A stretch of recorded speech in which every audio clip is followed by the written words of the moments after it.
Los antiguos griegos contaban la historia de un atleta veloz que llegó en segundo lugar, faltando pocos metros para llegar a la meta. Entonces se paró exhausto, insisto, pocos metros antes de la final, porque alguien le ganó la delantera y él veía que toda la multitud, el gentío, el público vitoreaba, pero no a él, sino al ganador. Él llegó, insisto, en segundo lugar. El ganador del segundo puesto tenía que quedarse allí mientras se entregaban la corona al primer ganador. Tenía que estar con los otros corredores mientras daban discursos de felicitación, obviamente, al ganador, en honor al victorioso, y él no se podía ir, tenía que oírlos.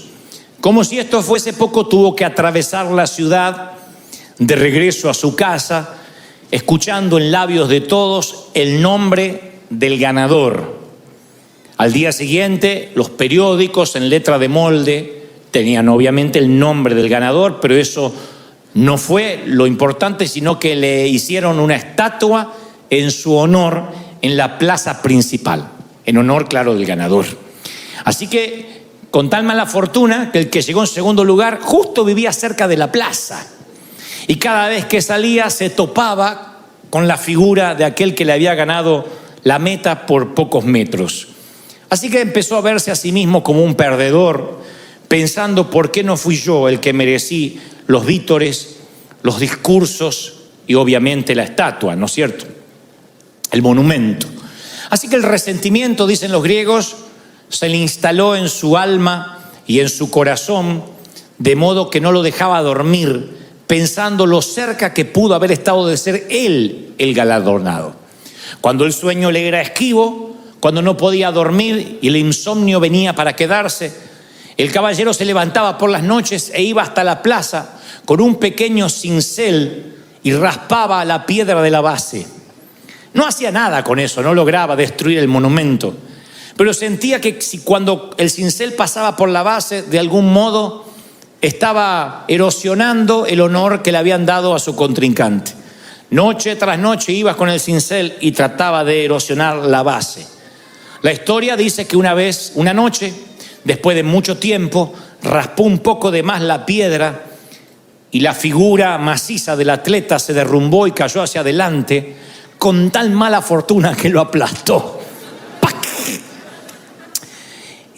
Y la figura del atleta, la imagen del atleta, aplastó al hombre que trataba de cincelar su base. Murió aplastado justamente por la imagen del hombre que despreciaba. Alguien dirá que el hombre con el cincel murió en ese instante, aplastado, pero no fue cierto. El hombre empezó a morir mucho antes. El peso del resentimiento lo destruyó día a día, pensamiento tras pensamiento, suspiro tras suspiro, hasta transformar su alma de campeón orgulloso en un cincelador barato, o lo que es peor, en aquel que raspa la buena fortuna de otro. Los griegos acuñaron esta historia para reflejar lo que el resentimiento puede ocasionar.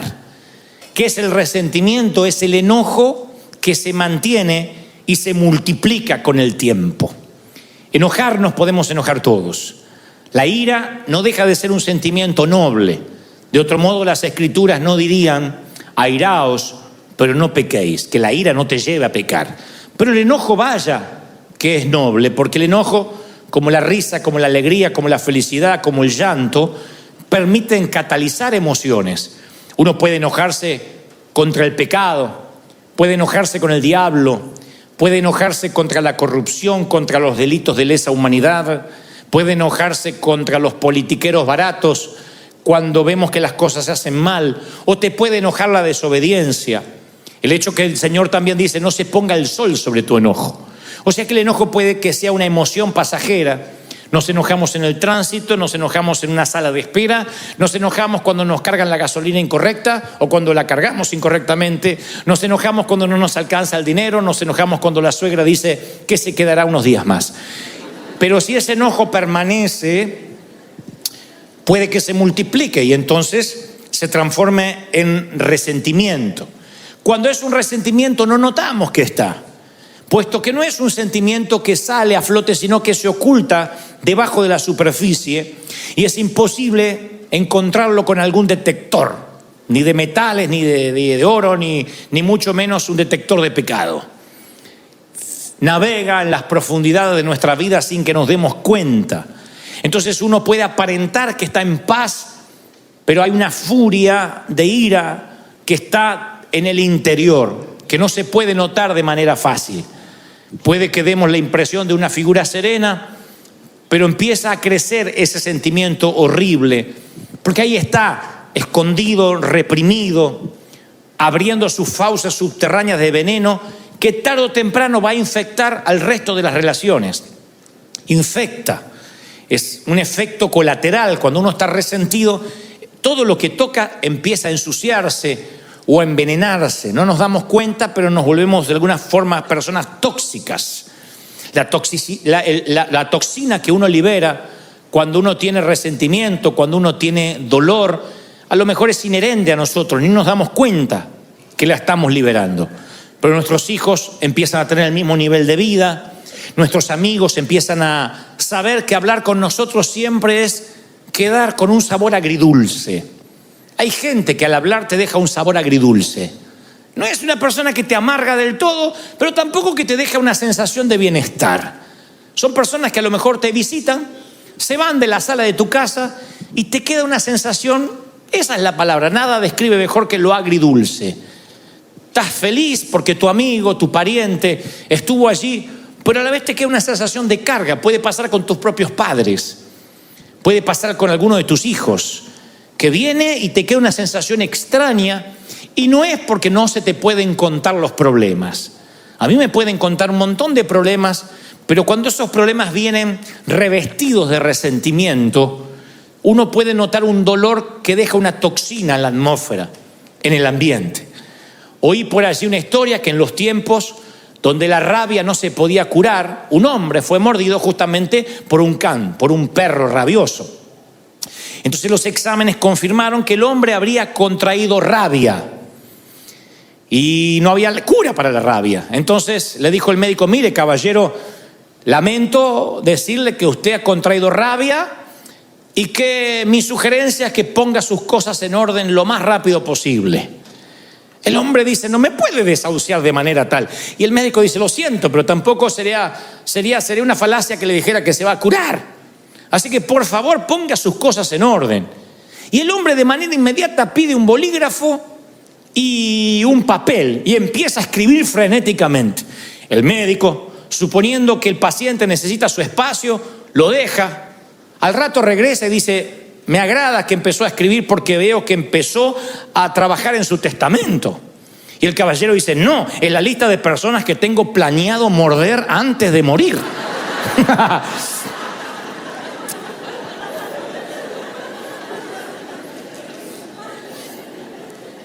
Entonces los resentidos son aquellos que fueron mordidos alguna vez y canalizan su energía mordiendo a otros. Y los transforma en personas permanentemente enojadas. En un enojo que no se va cuando se pone el sol, sino que permanece. Vino como un visitante, luego se quedó como un intruso y hoy es un huésped permanente, el enojo. Son los que se enojan por todo, por cualquier cosa. Por el calor, por el frío, por la montaña, por la nieve, por los autos, si hay tránsito, si no hay tránsito, todo. Porque todo lo que se le viene a su mano para hacer o se le pone enfrente termina siendo la gota que rebasa un vaso que ya viene lleno. Termina siendo el efecto residual de otras situaciones del pasado. Y dicen los médicos, porque yo siempre trato de asesorarme de no predicar algo que nada más tenga un contenido espiritual y que digan: bueno, eso porque tú lo crees. Si bien vivimos por fe y esto se trata de un mensaje espiritual, a mí me gusta cuando además lo espiritual está respaldado por los científicos, porque por un lado o por el otro tienes que terminar creyéndolo. Así que yo me pongo a ver por qué gente vive profundamente enojada y qué significa eso en su físico. Y entonces hablan de que cuando alguien vive con un enojo permanente, graba profundas líneas en sus rostros, que no son las arrugas de un buen vivir, son líneas de ceño fruncido. Cuando te ríes mucho, se te hacen acá, marcas acá como el Joker. Cuando te enojas mucho, se te hacen un montón de líneas acá. Y la trompa te sale como pato, como Lucas. Cuando te enojas. Y entonces dicen las personas que estudian estos comportamientos, el resentimiento hace que los rasgos se endurezcan. ¿Saben lo que son rasgos duros? Endurecer los rasgos no es necesariamente lo que ocurre con el correr del tiempo. Eventualmente todos envejecemos. El tema es cómo uno envejece. Los rasgos blandos son los rasgos que tiene un niño. Cuando uno conserva los rasgos blandos, aunque tenga 50, 60, 80 años, tiene una cara de paz, una cara angelada, una cara donde el resentimiento no hizo un habitáculo. Cuando los rasgos se endurecen, son esas personas que aunque tengan 25 años, tú no sabes por qué. Sí tiene 25, pero aparenta tener 50. Porque sus rasgos se endurecieron, su ceño se frunció. Y eso tiene que ver con la manera en que el cuerpo cataliza el resentimiento, la falta de perdón. Por otra parte, dicen los médicos que la falta de perdón o el resentimiento encorva los hombros, encorva la postura corporal, cambia porque uno lleva un peso espiritual. Ellos le dicen un peso anímico, pero es un peso espiritual. De manera que uno se encorva, en vez de estar paradito derecho, uno tiende a encorvarse. Van a ver que la gente resentida cada vez se hace más chiquita. Cuando yo doy estos síntomas, o los muestro, lo primero que se nos viene a la cabeza es: ¿quién quiere tener un estilo de vida así? ¿Ah? ¿Quién quiere vivir encorvado, con los rasgos duros, con el ceño fruncido? Nadie. ¿Quién elegiría vivir ese estilo de vida? Nadie. Sin embargo, el resentimiento entra a veces sin nuestro consentimiento y después nos acostumbramos a vivir con él. Si vas a buscar en la Biblia la palabra resentimiento, no está, no aparece en las concordancias. Es un término relativamente moderno, acuñado hace 2 siglos atrás. Pero Pablo, el apóstol, utiliza una frase que se acerca mucho al significado de manera sorprendente. Y cuando les diré dónde, se van a sorprender más todavía. En el capítulo del amor aparece lo más parecido al resentimiento. En 1 Corintios 13, donde está la prosa más elegante acerca del amor, allí aparece semiescondido lo que sería contrario justamente al amor puro, el resentimiento. Es aquel versículo 5 donde dice: el amor no hace nada indebido. Claro, esa es la traducción, en este caso al español. El amor no hace nada indebido. Sin embargo, en el original griego, en el hebreo también tiene un significado, pero en griego me gusta más porque se asemeja a lo que realmente es la amargura o el resentimiento. El original dice logizomai, Logizomai, logizomai. Entonces dice: el amor no es logizomai. Y uno diría: ¿qué es eso? ¿Qué no es logizomai? Bueno, es una palabra de los contadores públicos certificados de la época. En el primer siglo, cuando la gente tenía una deuda que no podía pagar y se transformaba en un moroso constante, no iba a collection, ni le llegaban cartas de desalojo. Había contadores que anotaban su deuda en lo que se llamaba un libro mayor de contaduría. Y esa deuda era escrita en tinta, con una pluma. O sea que no se podía borrar, quedaba parte de tu background. Vivías como moroso o como un mal pagador el resto de tu vida. Algo así como el background que podemos tener nosotros ante la ley. Alguien que comete un ilícito o un acto delictivo, inmediatamente eso forma parte de su hoja de vida.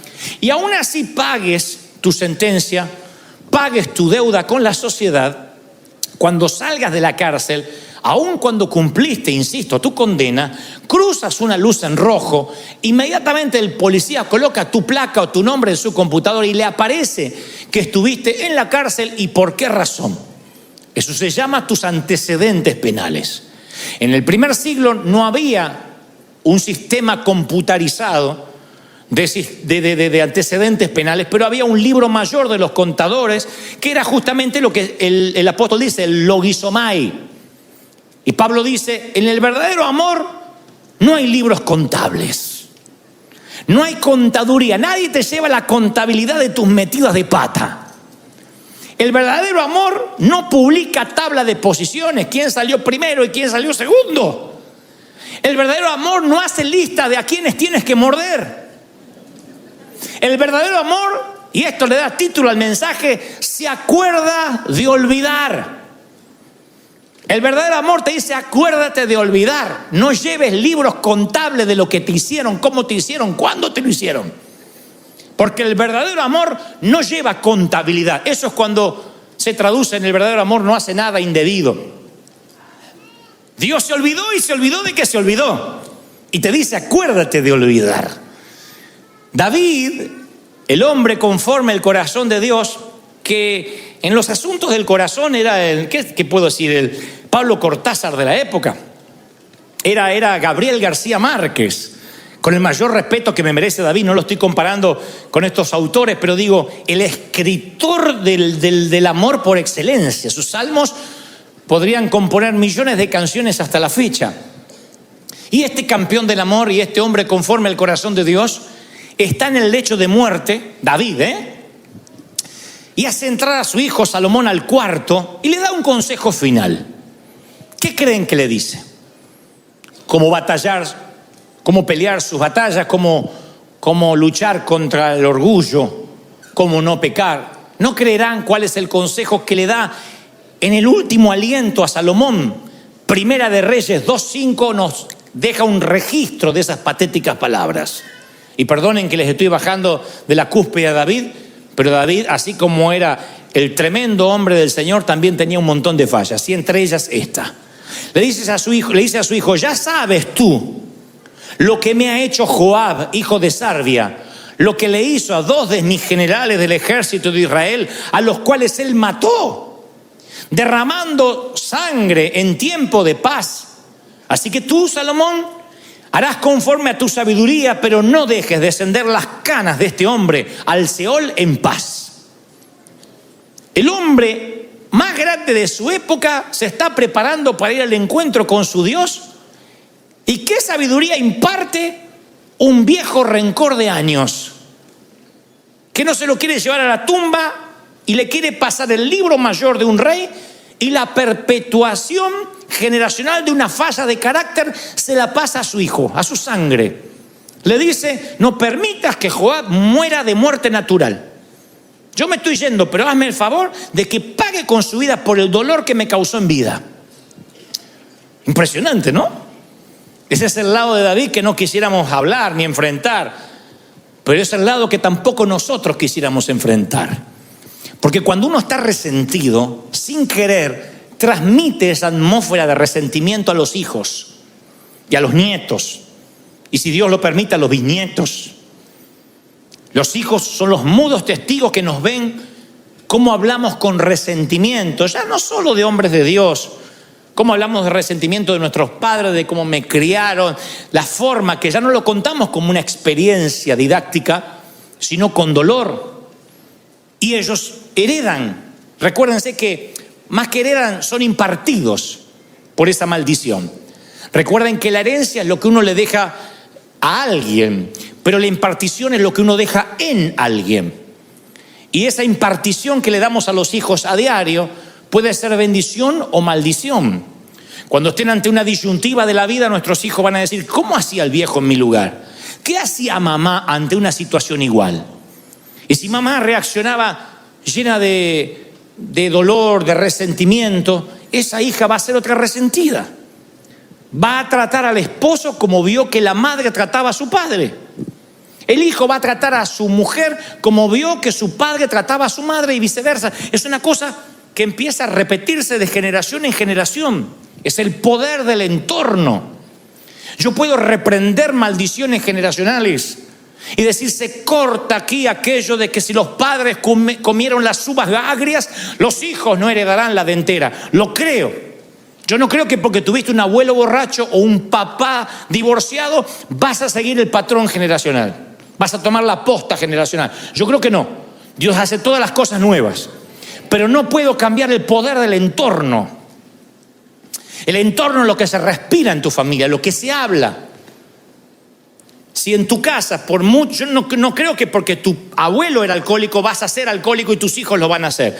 Pero si en tu casa cualquier festejo amerita tomarse un tequila, y si estás triste te tomas un tequila, y si estás alegre te tomas un tequila, y para que la Santa Cena no te caiga mal te tomas un tequila, y si pierde las Chivas te tomas un tequila, y si gana la América te ganas un tequila.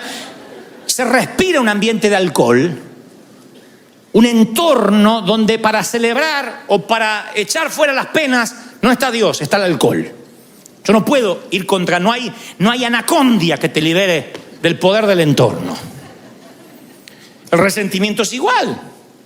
Cuando en las mesas familiares se empieza a hablar de todo mundo, cuando los hijos aprenden que después del servicio la comida es para hablar de todo lo que estuvo mal y qué hizo Lugier y por qué lo hizo el otro y por qué la otra se cortó el pelo y fíjate la que se puso y aquella que está fajada y la otra que se piensa que aquella gorda que le creció el trasero. Cuando todo eso lo hablas en la mesa, ese entorno genera críticos, genera gente que detesta la hipocresía, pero también detesta la iglesia. Lo generas. Es lo que David explícitamente hace con Salomón. Véngame, quiero que vayas y le hagas tener una muerte indigna a Joab, porque yo me quiero ir tranquilo de que me vas a pagar, no me dan la fuerza para continuar con el resentimiento, así que te lo voy a heredar, te lo voy a impartir. Y el resentimiento es una criatura horrible, deformada, distorsiona la realidad, nos mantiene encadenados al pasado, junta un montón de ayeres y te perderás un montón de mañanas. ¿Quién quiere estar encadenado al pasado? Y yo soy muy cuidadoso cuando hablo de resentimiento y de perdón, porque estuve mucho de ese lado y escuché a muchos predicadores decir: tienes que perdonar, perdona si tienes el corazón del Señor. Y a veces las historias son tan retorcidas, a veces lo que le ha pasado a la gente es tan doloroso que hasta gritar desde aquí perdona y se acabó suena una subestimación a lo que te pasó. Como diciendo, ¿qué importa que te violaron sistemáticamente desde los 9 hasta los 15 años? Con el beneplácito de tu mamá que sabiendo no hacía nada. Bueno, es un detallito. Claro, la que le pasa dice, este no sabe lo que está hablando. Como se ve que nunca le pasó, nunca le abusaron a un hijo mínimamente. Entonces yo respeto el dolor. Yo entiendo que lo que te pudo haber pasado es una cosa espantosa que no quieres recordar. Ahora, justamente por eso, ¿mereces anclar tu vida a esos años oscuros? ¿Quién se merece eso? ¿Mereces que tu vida sea un parteaguas desde lo que te pasó en adelante y que a partir de ahí nunca más vuelvas a ser feliz? Por mucho que odies a ese abusador, a ese ex esposo, a ese ex jefe, a los padres que te abandonaron, al padrastro, por mucho que tengas resentimiento, ¿mereces vivir anclado en el pasado? Nadie lo merece. Ni tú ni yo nos merecemos eso. Porque tarde o temprano, ojalá la amargura quedara en nosotros, pero tarde o temprano la empezamos a impartir sin darnos cuenta. La amargura y el resentimiento se describen a través de muchas palabras ilustrativas, pero la más perdurable es la que encontramos en Hebreos 12:15. El escritor a los hebreos dice: mirad, no sea que alguno deje de alcanzar la gracia de Dios. Pregunto lo que pregunté esta mañana: ¿habrá alguien aquí que ose decir que no necesita el perdón de Dios hoy? ¿Habrá alguien que diga, no, es que yo vivo puro, la verdad es que no sé ni para qué murió Cristo por mí, porque yo soy tan santo e impoluto? ¿Habrá alguien que diga, yo no peco, hoy no pequé, mis pensamientos son puros? Yo creo que todos necesitamos un regaderazo de gracia a diario. Todos. Nos incluye a todo mundo. Y fíjense qué peligroso lo que escribe el escritor a los hebreos, que dice: no sea que alguno no alcance la gracia. No sea que alguno no sea perdonado. Y uno dice, a ver, ¿qué va a decir? ¿Qué es lo que no tiene perdón? Bueno, dormirse en un sermón de Dante podría no tener perdón.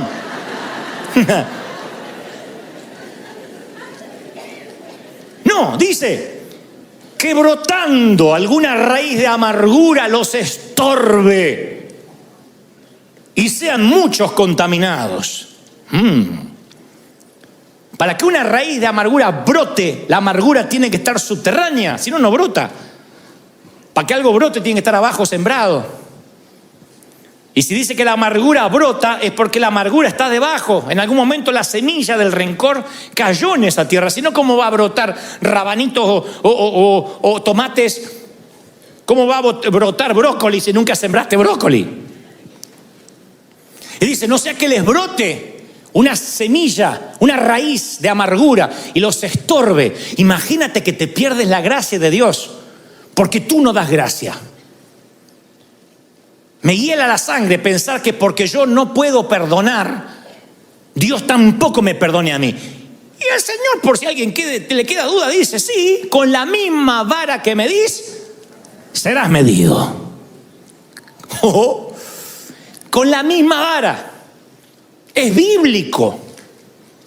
Los que piden justicia para el otro y misericordia para sí. No, si pides justicia para el otro, tú no quieres justicia para ti. No te agradará que Dios te opere y te mire con justicia. Tú no quieres justicia. Yo no quiero justicia. Jamás le diría al Señor, haz justicia conmigo, porque desaparezco. Yo necesito misericordia. Y Dios dice, ok, dala. Lo que siembras cosecha. Da gracia, recibes gracia. Y dice el escritor de los Hebreos, te va a estorbar y van a ser muchos contaminados. Sí. El resentimiento contra tu ex cónyuge va a empañar tus relaciones, se va a extender a tus hijos y lo peor, como esto asfixia todo lo que toca, va a arruinar tu relación con Dios. ¿Qué vale? ¿Qué amargura vale la relación con Dios? Que sientas un cielo de bronce, que Dios no te oiga porque tú no puedes perdonar. E insisto, no subestimo tu dolor. Yo te entiendo. Ahí cada uno de acá tiene una historia triste para contar. Cada uno podría hacernos llorar si le diéramos un micrófono y 10, 15 minutos para que nos cuente la peor versión, la noche más oscura de su alma. Todos podemos hacer llorar al resto porque no hay acá nadie que haya nacido y ha sido criado en un lecho de rosas. Así que insisto, no subestimo tu dolor. Lo que digo, no merece la pena que tú te pierdas la gracia de Dios por ese rencor, por ese cáncer. El doctor Don Colbert, que es un médico cristiano, él describe un ejemplo específico de eso. Él dice, él suele escribir sobre estas cosas y cómo el cuerpo interpreta las emociones tóxicas como el resentimiento, la amargura y la falta de perdón. Él dice que cuando la falta de perdón es constante, el estrés del cuerpo aumenta y el sistema inmune del ser humano se pone en sobremarcha, o sea, se altera. ¿Qué es el sistema inmune? Lo que ataca las bacterias, lo que ataca los hongos, los virus del cuerpo. Pero cuando el sistema inmune está bajo mucho estrés, todo tu cuerpo está bajo mucho estrés, empieza a atacar las células sanas, lo cual produce enfermedades de autoinmunes inflamatorias, artritis, lupus. Y entonces él cuenta una mujer de mediana edad que llega toda medio encorvada con la esperanza de encontrar alivio a un leve dolor que ella le asignaba a la artritis. Y Colbert le dice, mire, le voy a prescribir un antiinflamatorio y luego la voy a enviar a hacer un análisis de sangre a ver si es algo más grave. Efectivamente era más grave, tenía artritis reumatoidea. O sea, una artritis que empieza a avanzar sin piedad y termina por deformarle todo el cuerpo. Obviamente la remitieron a un reumatólogo para un tratamiento, pero el médico no se quedó ahí. Dice, es raro que una mujer tan joven sufra de esto, ni siquiera hay antecedentes en su código genético. Así que la envía a llamar de vuelta y le dice, ¿qué le preocupa? Si había alguna situación estresante, además de lo que le estaba aconteciendo en sus huesos. Y ella dice, mire, yo no termino de salir de un divorcio muy doloroso. Don Colbert lo relata así, dice, cuando mencionó el nombre del ex marido, el semblante tierno cambió dramáticamente, fue Hulk. Su rostro se retorció en un gruñido y con profunda voz baja, casi susurrante, le dijo: odio a mi marido, a mi ex, y le deseo la muerte. Le decía el doctor: no desee eso a nadie. Oh, sí, pero no quiero que tenga la fortuna de morir de un infarto o de un accidente o que pierda la conciencia con un derrame cerebral. Yo quiero que quede cuadripléjico y que lo sienta. Quiero que sufra una muerte lenta y dolorosa por lo que me ha hecho sufrir. Y luego le contó una historia que tampoco vamos a subestimar. El hombre le hizo unas cuantas canalladas, pero Colbert diría: nunca había visto a una paciente joven con tanto resentimiento.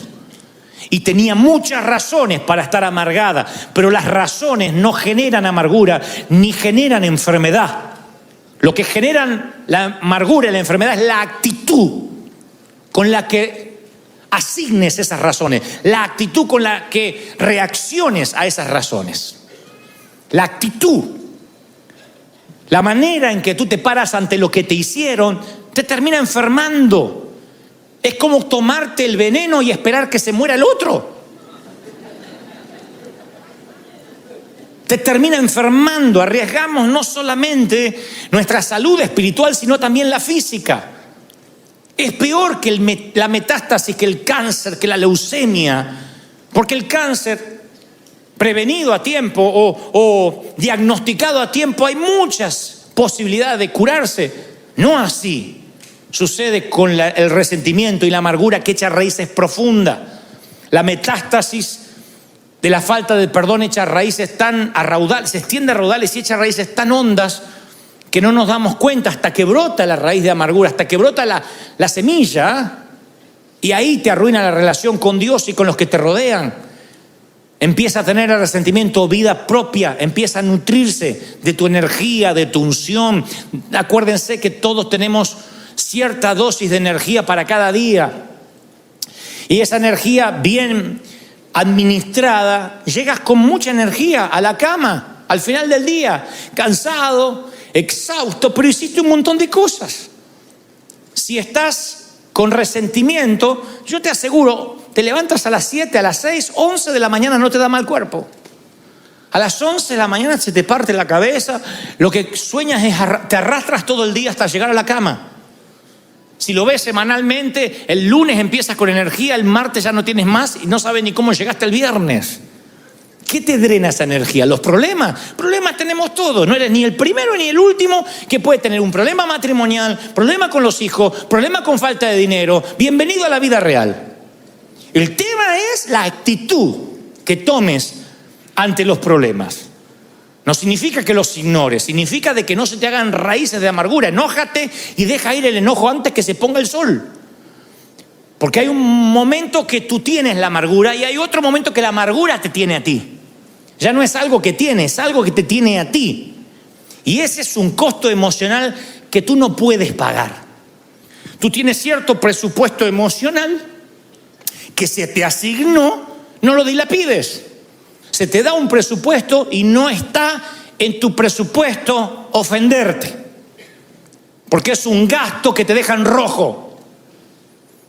No gastes en ofenderte, porque te roba lo mejor que tiene. No está en tu presupuesto emocional el poder ofenderte. Y tú dices: bueno, ¿y cómo hago para extirpar esto? Bueno, yo te voy a dar la solución, por lo menos lo que el Señor me decía ayer cuando me mostraba que los iba a traer y que tenía que darles este mensaje. Número 1, quiero que pienses, porque yo lo he hecho muchas veces, ¿por qué guardamos resentimiento? Los médicos creen que el resentimiento le da a las personas un sentido de superioridad sobre aquellos a quienes odian. Porque seguir pensando en el error que el otro te hizo te hace sentir un poco superior. Como decía el Señor de aquel que oraba y se golpeaba el pecho y decía: Señor, qué bueno que no soy como estos.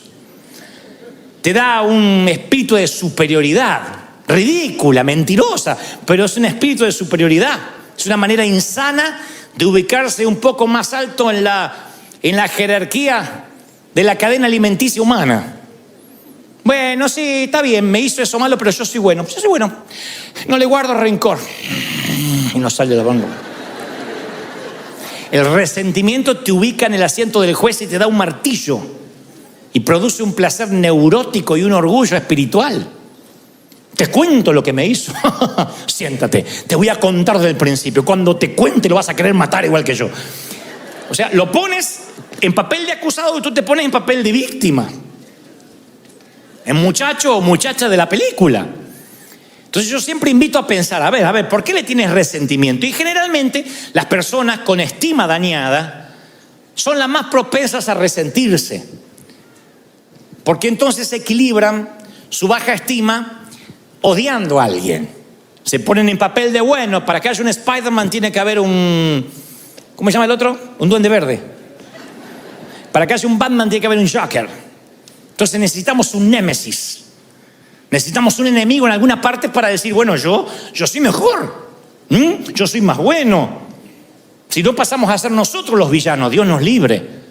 Siempre estamos buscando a alguien que sea más odioso que nosotros. Entonces nos ubica en una postura, en una jerarquía superior. Así que yo siempre le invito a las personas con resentimiento, vamos a pensar. Y luego le digo, escríbelo, porque a veces lo he hecho.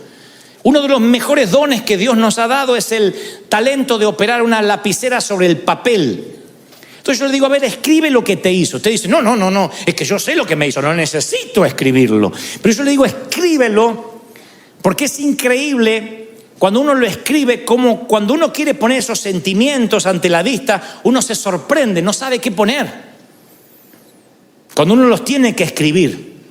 Hay familias que están peleadas por años y ya no se acuerdan por qué. Porque los antagonistas, los que se pelearon, están muertos. Resulta que la abuela Ana, la abuela materna, se peleó con los de la otra esquina y las dos familias se odian como los Montesco y los Capuleto de la obra de Shakespeare y no saben por qué. No, es que una vez la abuela le fue a pedir un poco de aceite y el condenado no le prestó y hasta los nietos se odian por un poco de aceite. A veces familias enteras están disasociadas completamente por problemas que viajan, navegan en los canales subterráneos de la sangre, impartidos, y no sabemos por qué. Cuando uno le dice a esos hijos, anótalo en un papel, les parece una ridiculez cuando exterioriza los sentimientos y se da cuenta que no vale en absoluto la energía emocional que están gastando.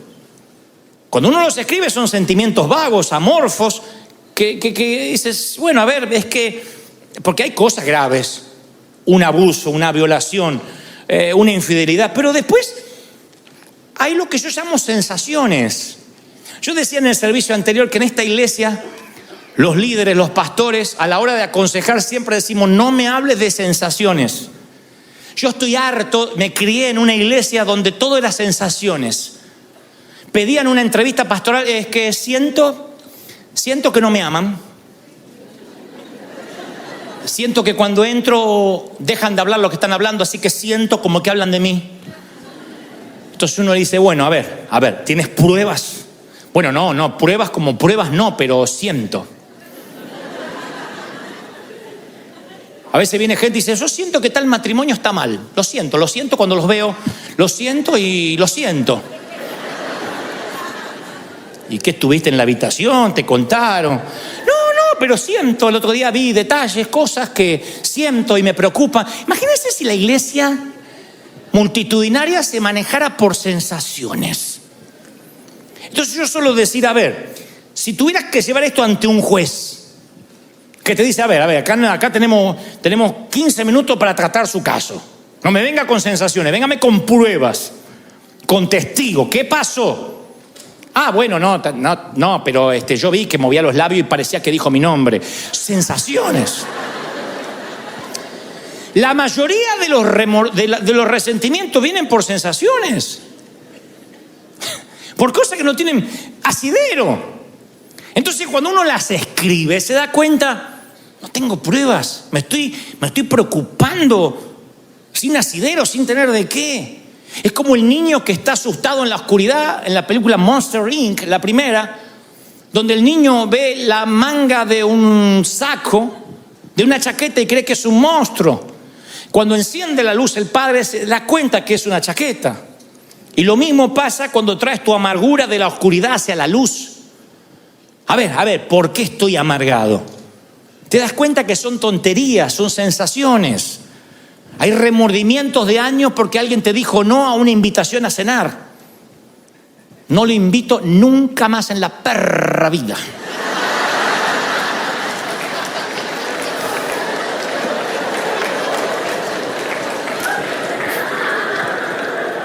En la perra vida, no a la perra, no. A la perra en la perra vida. No le invito más. ¡Se acabó! Me cerré. Y cuando yo me cierro. Y por ahí el otro no tenía ganas de ir a comer. Y se arman unos problemas. Unos resentimientos. Ni les cuento cuando en nuestra iglesia un muchacho se ponía de novio con una muchacha y no llegaban al casamiento. No se casaban, estaban de novios, se dan cuenta que eran incompatibles, que no se llevaban, que les pareció que se gustaban, pero después que no. Gloria a Dios, que antes de casarse se dieron cuenta. Pero ya eran dos familias enfrentadas. Con mi niña no van a jugar. Y ya se iba una familia dividida y la otra no. Si van ellos, yo no voy. Si el pastor no los echa, nosotros no nos congregamos más. Esas sensaciones, ridiculeces, que hoy uno en perspectiva dice, ¿de verdad? ¿De verdad? ¿De verdad alguien quiere que su hijo se case con quien no ama o su hija con quien no ama para que no haya problema, para que nos podamos sentar juntos en la misma iglesia? ¿De verdad? ¿Cómo uno entra en esos rieles de necedad por sensaciones? Pues yo digo, escríbelo, escríbelo, tráelo a la luz. ¿Por qué detesta? ¿Qué te dijo? Hay personas que detestan a hombres de Dios porque vio un videíto de YouTube. No, yo vi el video y... Lo conoces personalmente, te tomaste un café, pesaste su corazón, su espíritu. ¿Quién resiste el análisis de un video si una cámara te siguiera las 24 horas? Y editaran video de lo que dices. Y hay gente que odia con un odio visceral a personas porque vio un videíto y leí un estudio bíblico que hicieron en contra del fulano. Es increíble.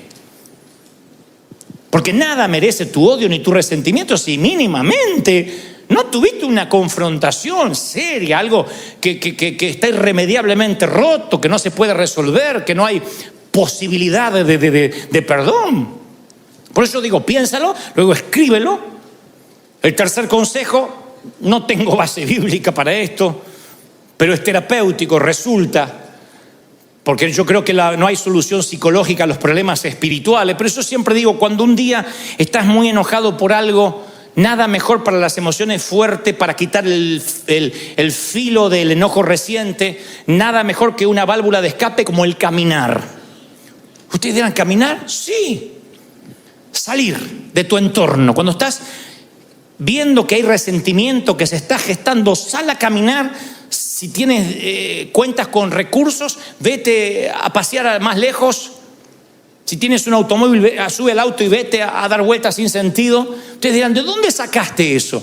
Abraham está metido en la tienda diciendo, no puedo tener hijo, estoy mal, estoy deprimido. Y Dios le dice, sal de la tienda, fuera.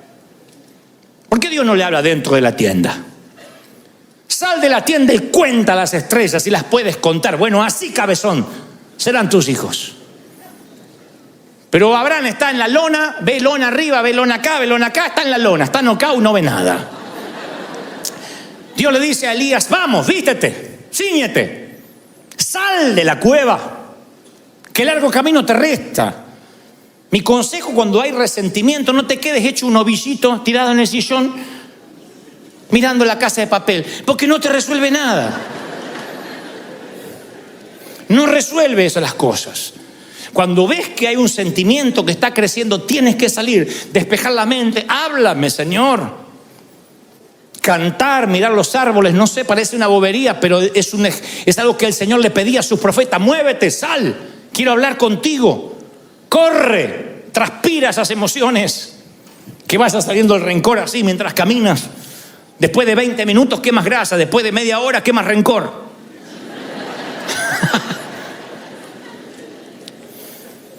Y luego háblalo.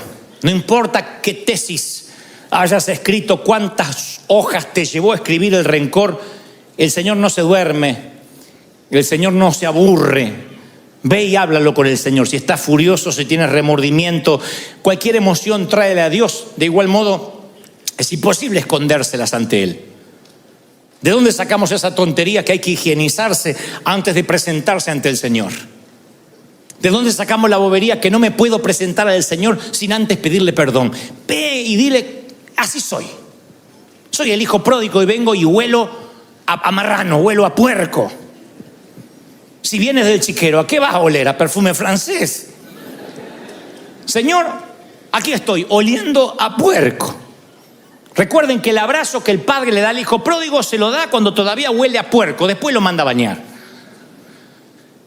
No dijo, primero te bañas, no te acercas a... No le dijo eso, le dio un abrazo con olor a puerco y después lo mandó a bañar. El Señor te va a limpiar, pero te va a dar un abrazo como estés. Entonces ve ante Él y dile, Señor, aquí estoy oliendo a chiquero, a estiércol de resentimiento. ¿Me ayudas o me ayudas? Porque soy tu hijo y tú me dijiste que vas a ser fiel y me vas a ayudar. ¿Lo crees? 2 misioneros atravesaban las junglas de Birmania. Un nativo, misionero nativo y uno que era novato.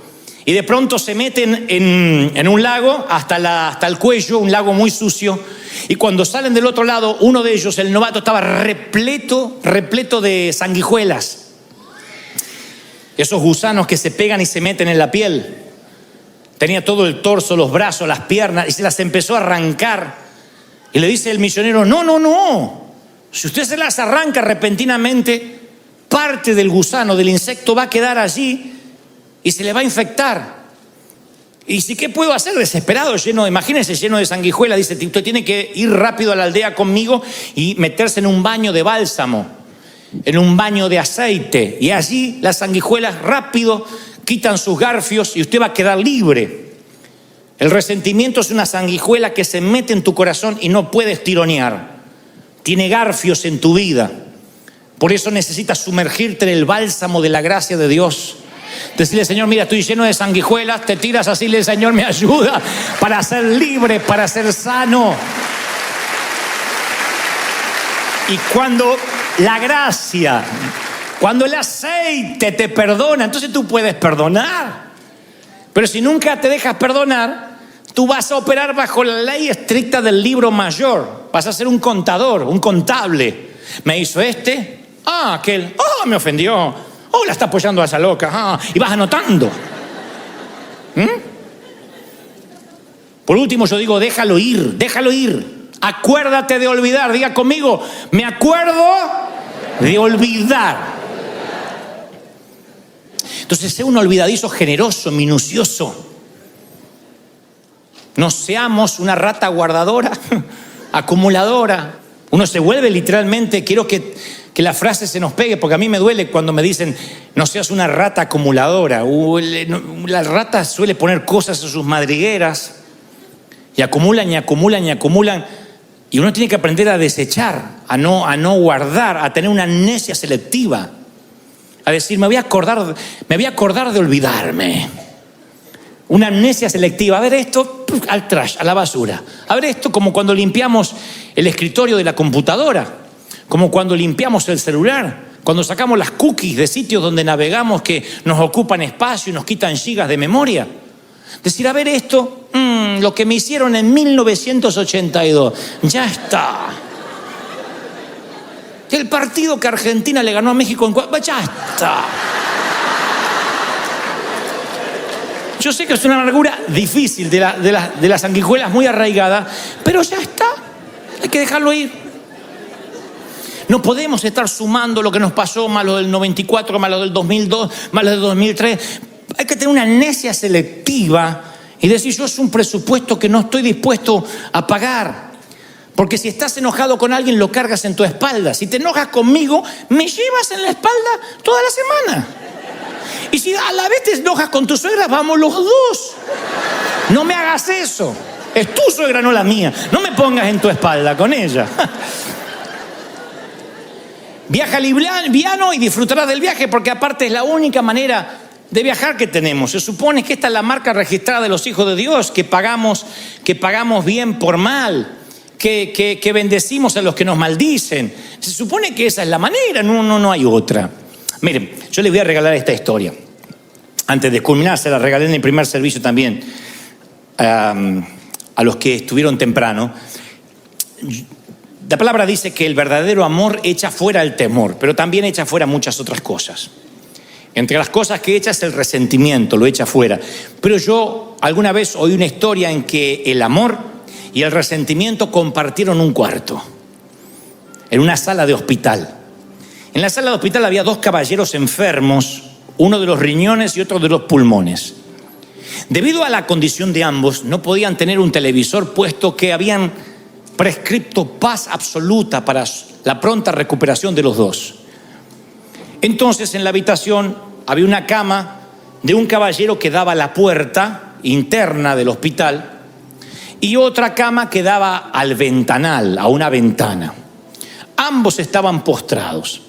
Uno de ellos, quien sufría de los pulmones, se daba el lujo, promediando 1 o 2 de la tarde, de sentarse en la cama, erguirse un poco y mirar por el ventanal. ¿Qué ves?, le decía quien estaba al lado de la puerta. Y el que estaba al lado del ventanal le empezaba a contar cosas como: bueno, son las 2 de la tarde y veo a la pareja de siempre que llegan al banco de la plaza. No me digas que esto da a una plaza. Oh, sí. Una plaza maravillosa donde hay una banca que se presta para los enamorados y enfrente un lago con cisnes. No sabía que había cisnes por esta zona. No los hay. Pero cuando hay un lago tan acogedor, los cisnes hacen un sitio permanente para ellos. Y patos. ¿Qué más? Deberías ver los niños que llegan promediando las 3:15 de la tarde cuando salen de su colegio y empiezan a corretear. Y también las vecinas que cuentan los chismes del día. Algunas señoras son muy bonitas, por cierto. Y cuéntame más. Y cada día, quien miraba la ventana le contaba a quien estaba del lado de la puerta el mundo que se abría detrás de las cortinas.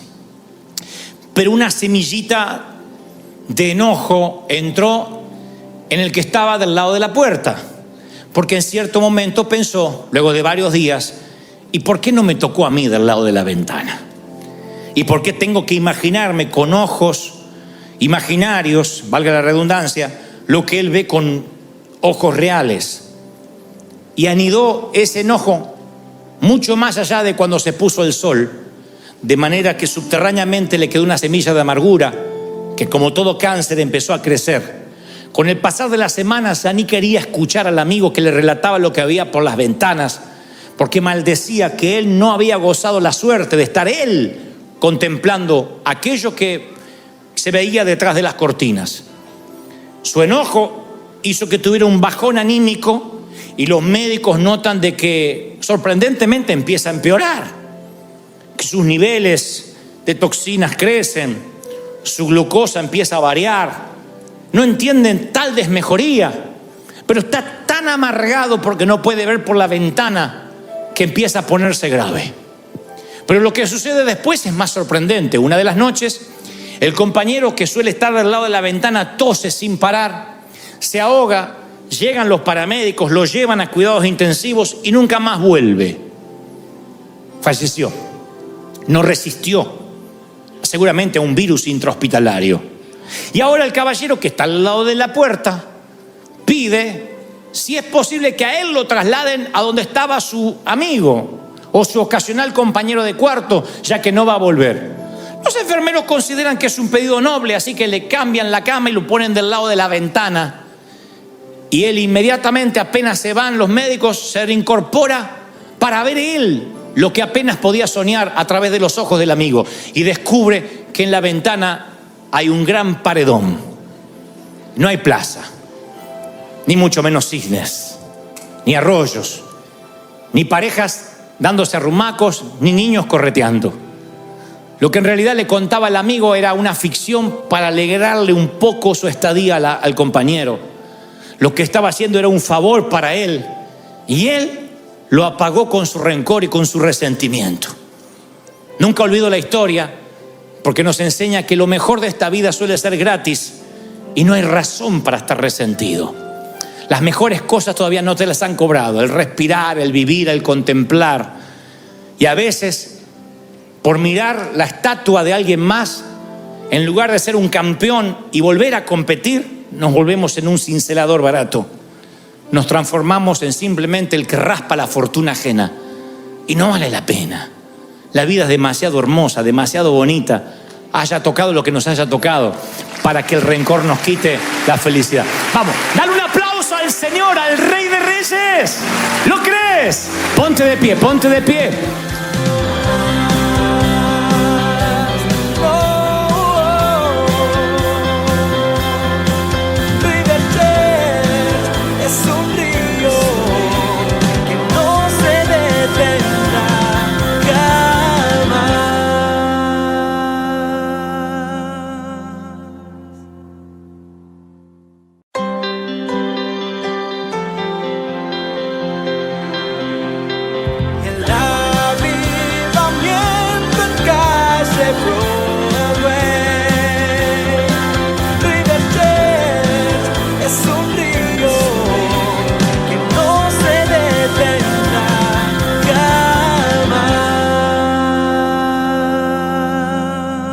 Comencé esta mañana preguntando lo mismo que ahora. ¿Cuántos recuerdan dónde estaban cuando sintieron por primera vez que Dios los llamaba a hacer algo distinto, algo diferente? O sea, ¿dónde estabas cuando Dios te llamó?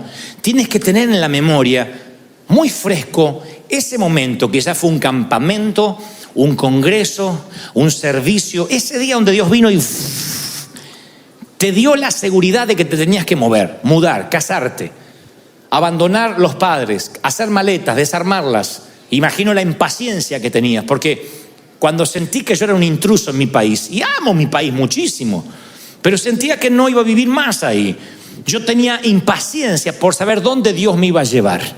Para que Dios quitara mi corazón de un sitio, es porque el nuevo sitio iba a ser aún mejor, aunque no sabía dónde. Me parecía algo extraño. Todos mis planes por los próximos 20, 30 años se desmoronaron como un castillo de naipes cuando supe de que Dios me estaba cambiando y me estaba redireccionando. Lo que pasa es que cuando Dios te habla y te dice lo que tienes que hacer, lo que tienes que emprender, generalmente desde que Dios te habla, desde la zarza hasta que el pueblo de Israel se libera de la esclavitud, suele pasar mucho tiempo.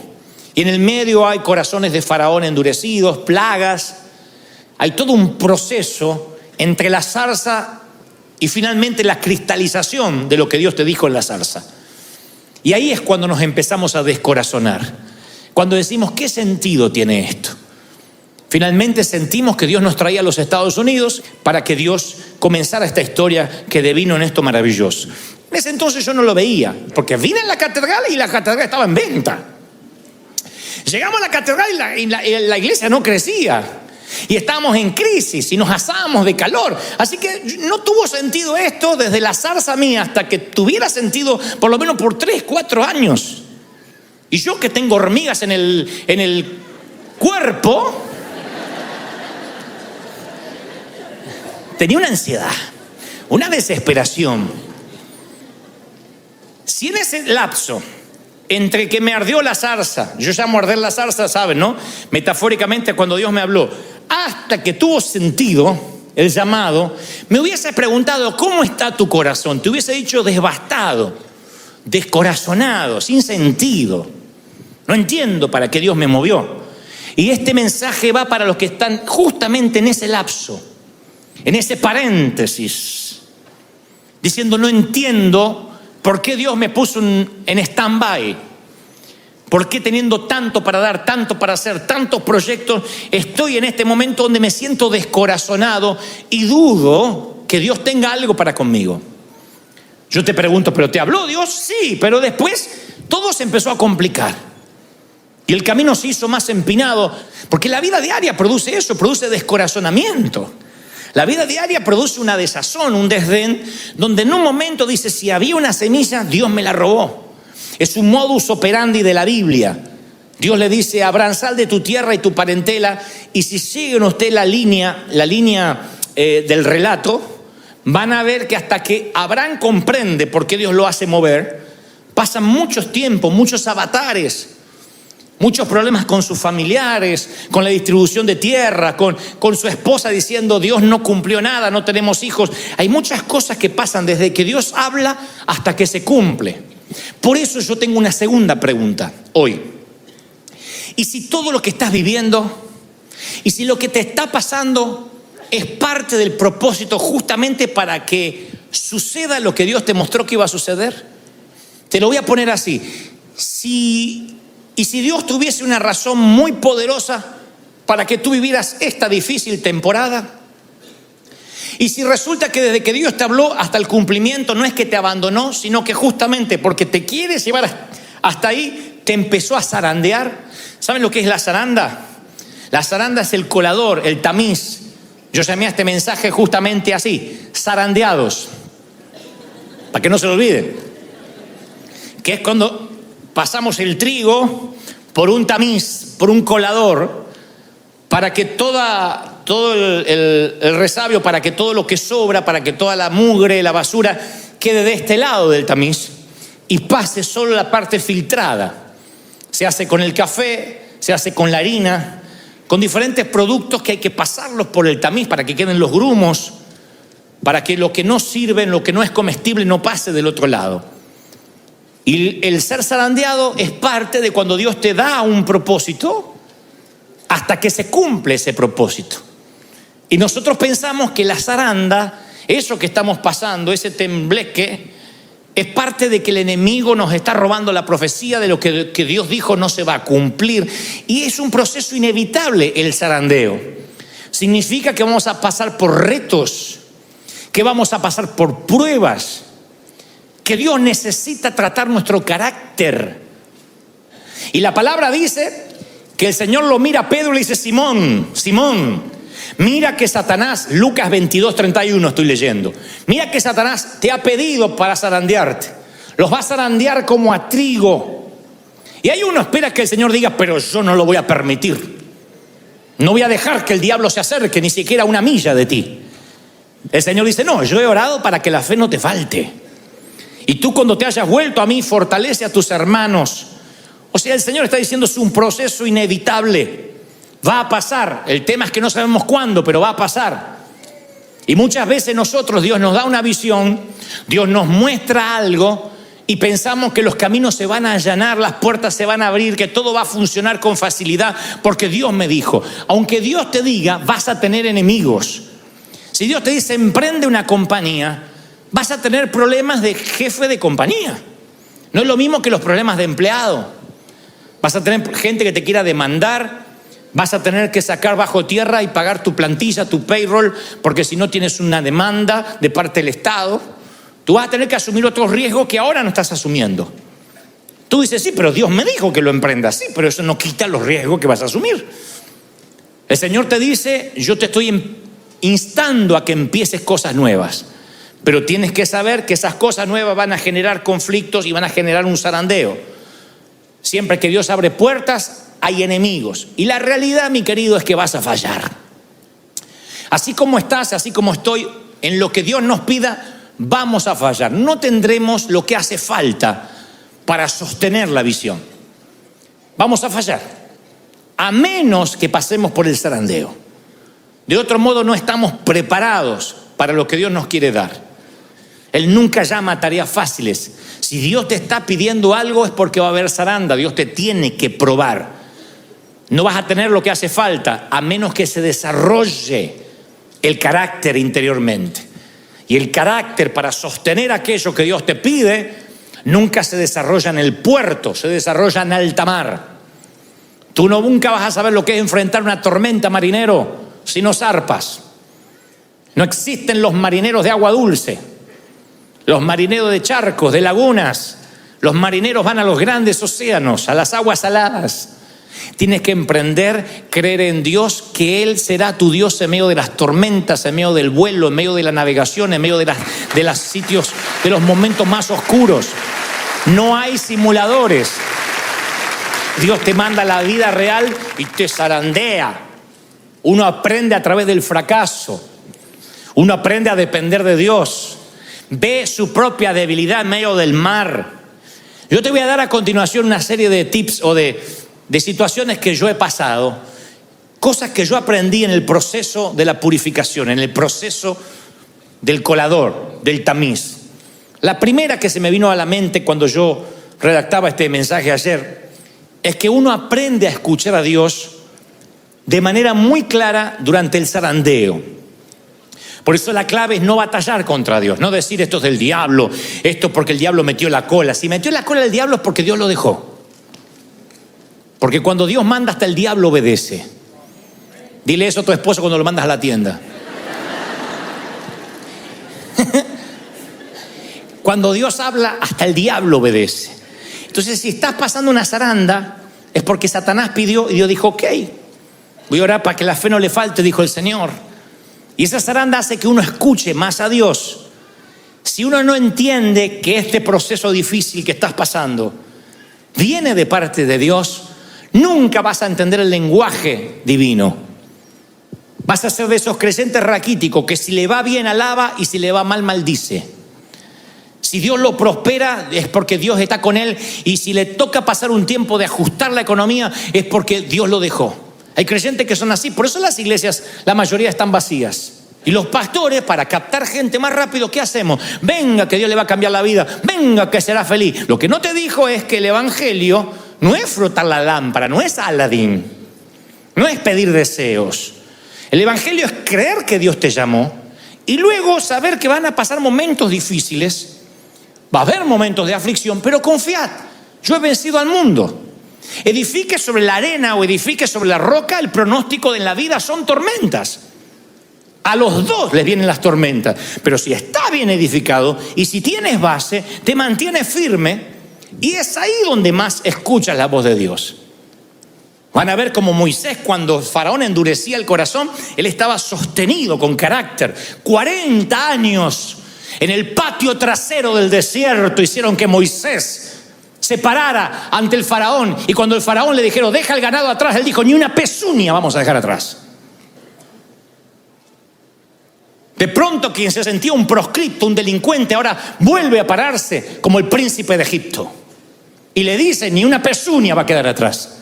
Nadie podía ni siquiera mirar a los ojos al faraón, excepto un hombre que fue procesado 40 años en el desierto. El proceso es lo que te da carácter, y el carácter es lo que sostiene una visión. De otro modo vas a claudicar. Pero aquel que fundamentó su carácter en el Señor es el que escuchó la voz de Dios en medio de la crisis. Segunda cosa que aprendí en el zarandeo es que uno descubre el llamado en esos momentos. Una manera es decir, ¿cuál es tu llamado? ¿Cuál es tu propósito en la vida? Hay dos fechas importantes en la vida de un ser humano: cuando nace y cuando nace de nuevo, y cuando descubre su propósito. En realidad son 3 fechas. Nace de nuevo y descubre su propósito en la vida. Cuando descubres el propósito en la vida dices, ay, yo nací para esto. Entonces vamos a hacer un ejercicio que hicimos esta mañana. Suponiendo que tuvieras un tío millonario que se muere, resulta que el Chapo era padrino tuyo y tú no sabías. Yo pregunto, ¿qué seguirías haciendo si supuestamente no tendrías que trabajar más? Tuvieras la vida resuelta, ¿qué tú harías igual? Ese puede ser tu llamado. Ahora, si tú pensaste, si yo tengo dinero no hago nada más que rascarme la oreja, tienes un gran problema en la vida, porque todavía no averiguaste para qué naciste. La segunda forma de averiguar tu llamado es a través del zarandeo.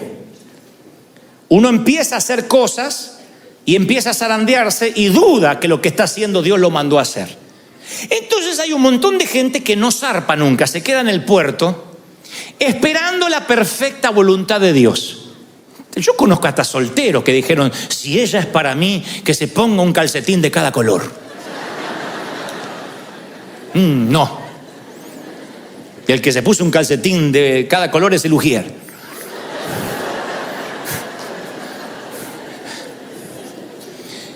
Hay gente que pone señales ridículas. ¿Pero qué está haciendo? Justificar. Tratar de redimir su cobardía. No quiere emprender. Porque dice, es que no tengo claro qué hay que hacer. Yo voy a la Biblia, insisto, y Dios no le dice a Abraham con claridad: sal de tu tierra y tu parentela y este es el lugar, fíjate bien en el mapa, te daré un GPS, carga ropa de verano, un poquito de invierno también, estos son los días que vas a tardar, te digo en el vuelo que te vas a ir. No, sal. Generalmente Dios dice, confía en mí, muévete. Y ahí uno emprende, y allí donde empieza la zaranda es cuando uno empieza a descubrir su propósito, su llamado.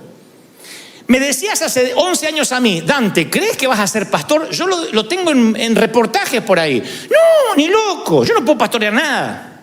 Yo soy evangelista. Pero Dios dice, emprende, vamos. Y en el medio, no digo que aprendí, pero hoy mirando por el espejo retrovisor, todo hace sentido. Cuando yo quiero mirar solo por el parabrisas delantero, hay cosas que no tenían sentido. Lo que trato de decirte es que hay parejas que vas a tener que emprender. Esa pareja la vas a tener que emprender. Esa empresa la vas a tener que emprender. Ese ministerio lo vas a tener que emprender aunque no tengas el plano completo. Dios no le da el plano completo a nadie. ¿Por qué? Porque tú eres como yo, un cabezón independiente. En cuanto Dios nos da el plano completo, no oramos más. A Israel le dejaban que amontonara maná por una semana y por una semana el pueblo no buscaba más a Dios. ¿Para qué? Si ya tengo maná. Dios dijo, todos los días vas a depender de mí. Yo te voy a alimentar, pero todos los días vas a tener que venir a mi presencia, orar y buscarme todos los días. Te doy un periodo de descanso y vuelve a mí. Depende de mí. ¿Me siguen, sí o no? Si no pasas el zarandeo, no vas a saber si tienes el carácter. Yo tuve que aprender a los golpes. Yo tuve que aprender a ser sensible pero duro de ofender. Comprensivo pero no débil. Que tengo que comprender pero no ser un pusilánime. Tengo que ser fuerte. Aunque puedo comprender, tengo que ser fuerte. Flexible pero lleno de convicciones. Porque muchos confunden la flexibilidad con cambio de visión. Y no hay nada peor que seguir a alguien que cambia la visión todos los días. Flexible, pero con convicciones que no cambian. Flexible a lo que Dios puede hacer, pero con un norte, con un destino. ¿Y eso dónde se aprende? En el zarandeo. ¿Qué aprendí en la zaranda, en los momentos difíciles? Bueno, aprendí cuáles son las colinas, las montañas por las que estoy dispuesto a pelear y aquellas por las cuales ni siquiera voy a subir nunca. Aprendí que no tengo que pelear todas las batallas, que hay problemas que van a volar por fuera de mi radar siempre y otras que van a estar dentro de mi radar. Aprendí cuándo hay que confrontar para sacar la basura debajo del tapete y cuándo hay que dejar morir algo para siempre y no mencionarlo nunca más. Y aprendí lo primordial: cuando Dios te usa, nunca en la vida puedes volver a enojarte en público. Nunca, jeta, nunca. En público te puedes enojar, pero no en público. Un líder nunca puede perder los estribos, nunca. Aunque haga las orejas como los dibujos animados, tienes que permanecer. ¿Cuándo lo aprendí? Durante el zarandeo. Me enojaba con Dios y Dios me decía, cuando termine los berrinches, termina el zarandeo. Y estaba allí, ¿y por qué? ¿Y por qué yo? ¿Por qué no? Y me seguía zarandeando el Señor. Miren que cuando Dios habla de Pedro es porque hay un Pedro, Dios te está hablando, Ahora, escuchen esto, porque si no, no podemos avanzar. La iglesia no va a suplir todas tus necesidades. A veces no te va a gustar lo que pase durante un servicio. Si eres soltero, soltera, el hecho de venir a River no va a hacer que consigas tu cónyuge. La iglesia no te garantiza de que tus hijos no van a pasar por tiempos de rebeldía. La iglesia no te garantiza que no tendrás problemas matrimoniales. Porque la gente se casa sin preguntarme a mí con quién y después quiere que la iglesia y yo le resuelva la vida. Mirá vos.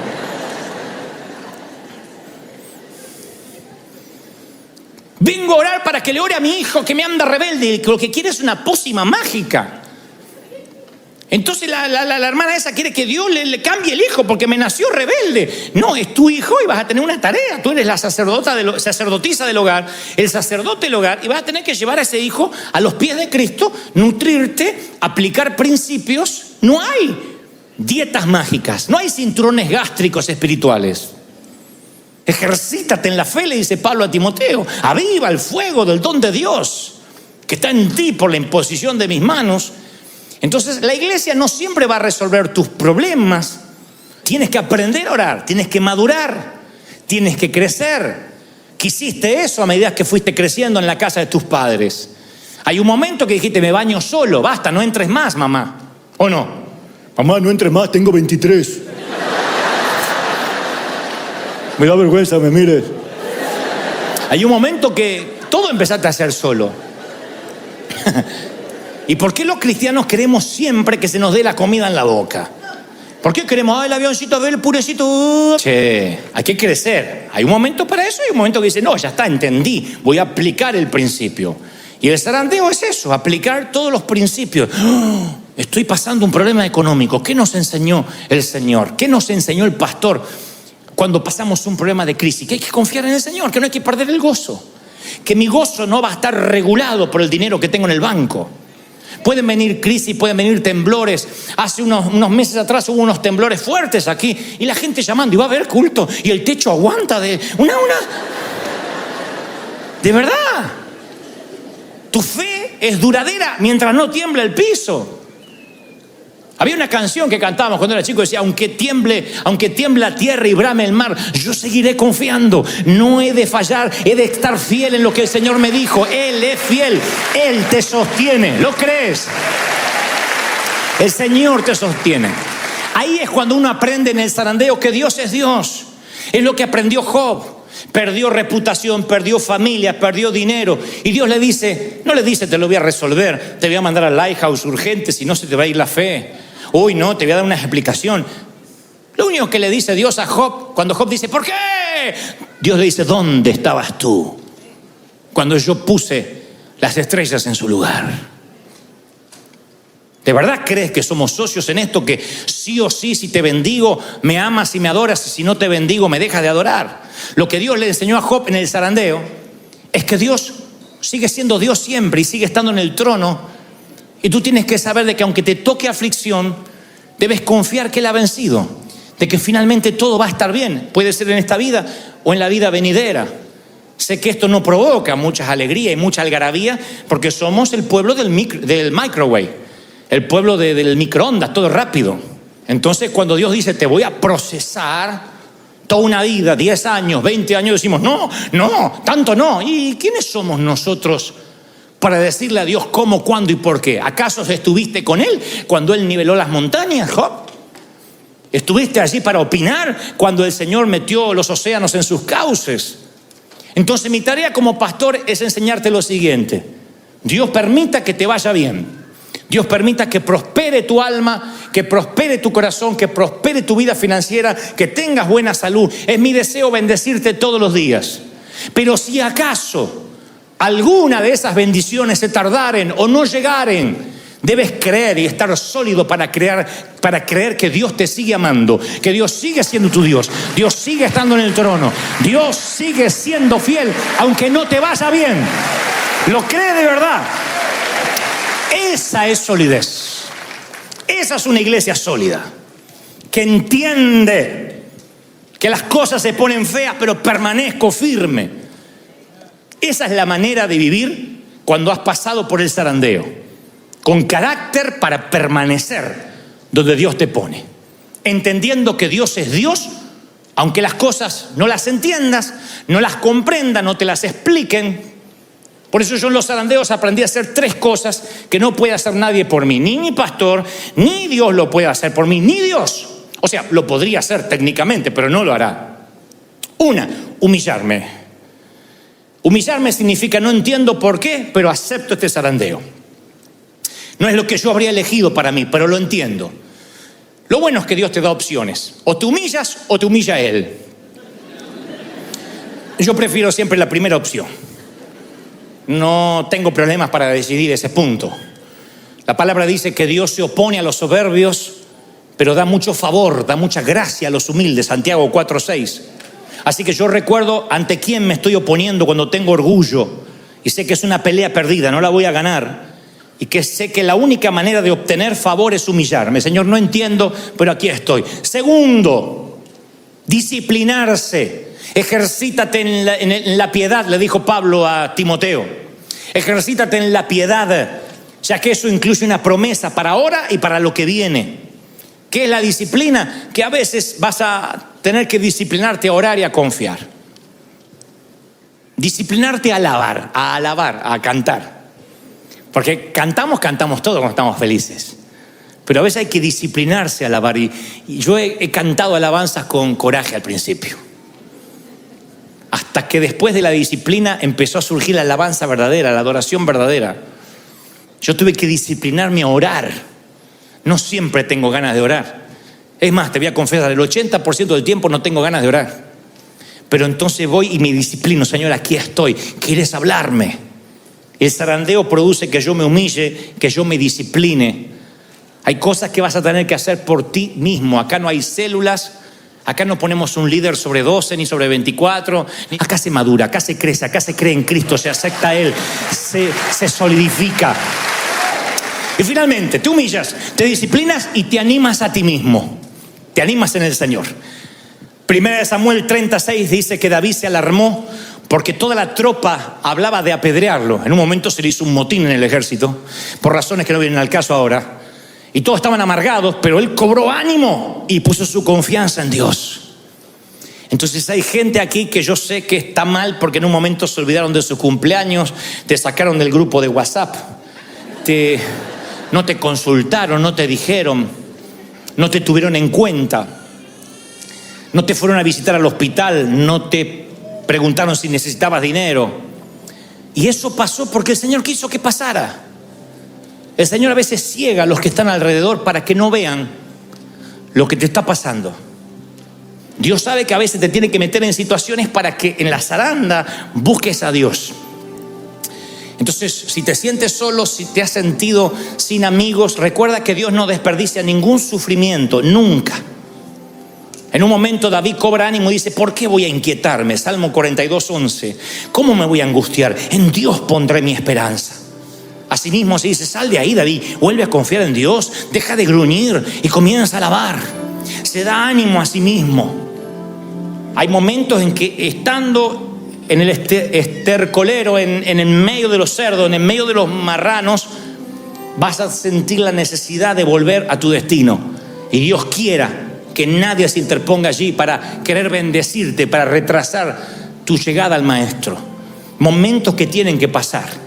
Hay momentos que aparentemente son de angustia, pero que están fortaleciendo tu carácter, están fortaleciendo tu temperamento. Todo lo que Dios quiera que te dé como un upgrade, vas a pasar por un zarandeo. Si no, quédate viviendo como estás. Pídele al Señor que quieres vivir una vida sin riesgos, en una mecedora esperando la muerte.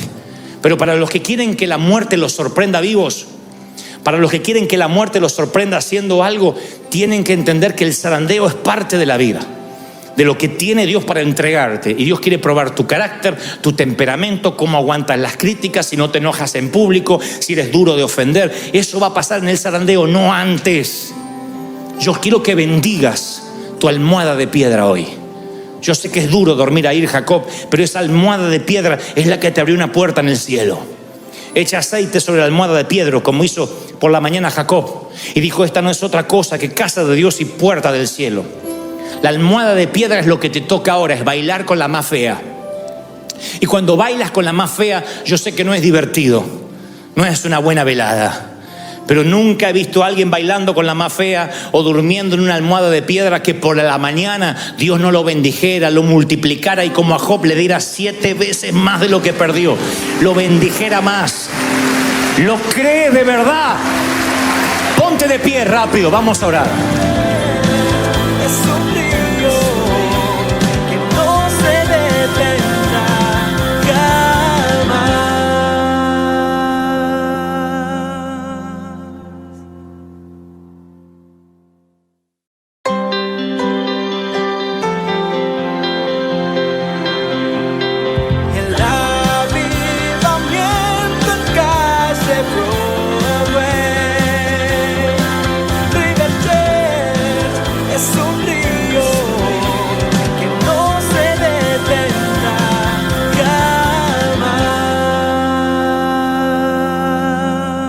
Ayer, mientras que preparaba el mensaje de hoy, recordaba una película interpretada por Tom Cruise que se llama El último samurái, que si tienen ganas de volver a verla es un gran film que data del año 2013. Los samuráis eran nobles guerreros del antiguo Japón. Tenían algo de mercenarios porque no les importaba morir, pero eran leales a Japón, a su emperador, porque la historia y los códigos de los samuráis son muy interesantes. Entonces, a partir de acordarme de la película, yo fui a buscar a internet respecto a las noblezas o los códigos de honor de los samuráis y me sorprendieron porque anoté varias cosas que me parecieron por demás magníficas. Los samuráis dicen que siempre encuentran el honor en la nobleza de la batalla. Si la batalla no es digna del samurái, entonces no hay honor en la victoria. Si ellos son mayoría por sobre el enemigo, por ejemplo, no es una victoria honorífica, honorable, porque ellos sienten de que ganaron porque eran más, porque obviamente los multiplicaban en fuerzas, en cantidad, entonces ellos no consideran que eso sea una batalla honorable. De la misma manera, ellos interpretan que no hay deshonra en la derrota, que una cosa es fracasar y otra cosa es ser derrotados. Si son derrotados, no hay deshonra. Fracasar es perder la nobleza. El samurái sabe que va a pelear con todo lo que eso implica, ganar o perder, y si pierde, muere con honor. No lo toma como un fracaso, sino una derrota. Muere con honor y muere en nobleza. Ellos creen que entran invictos a la eternidad, porque ellos van en la línea de batalla y saben que están dando la vida por su bandera. Pero lo que más me sorprendió de todos los códigos de honor que se resalta allí en la historia es que lo que hacía que los samuráis sean muy honrados, beatificados casi, recordados hasta la fecha, era un código por sobre todos los demás. Se los leeré tal como ellos lo habían escrito. Tanto en la vida como en la muerte, un samurái jamás adjudica ni culpa a nadie por lo que le sucede. Nunca abdica su responsabilidad, nunca renuncia a su propia responsabilidad. En otras palabras, de lo que le pase, gane o pierda, nunca le echa la culpa a nadie. Si pierde, muere con honorabilidad. Si gana, gana con honores también. Pero nunca le asigna la responsabilidad de lo que le pase a nadie más. Asume todo lo que va a hacer porque ellos saben que esa es la vida que han escogido. La leyenda del samurái es que nunca pueden ser derrotados porque pase lo que pase es lo que eligieron para su destino. De allí que a mí se me disparó, el Espíritu Santo me disparó este mensaje que me pareció extraordinario. Yo le puse El último samurái a razón de la película y a razón que alguna vez escribí por allí un post en internet que hablaba que yo me consideraba, junto con todos los que tienen más o menos mi edad, un poquito menos, un poquito más, me consideraba que somos la última generación elegante, pero no en cuestión de vestir, sino en la cuestión de decir gracias y por favor, en las cuestiones de que nuestros padres no nos daban opción. ¿Qué se dice? Gracias, siempre. Nosotros somos de esa generación que subíamos a un camión, a un bus, se dice en nuestro país un colectivo, y si subía una mujer, inmediatamente te tenías que levantar y darle el asiento. En el peor de los casos,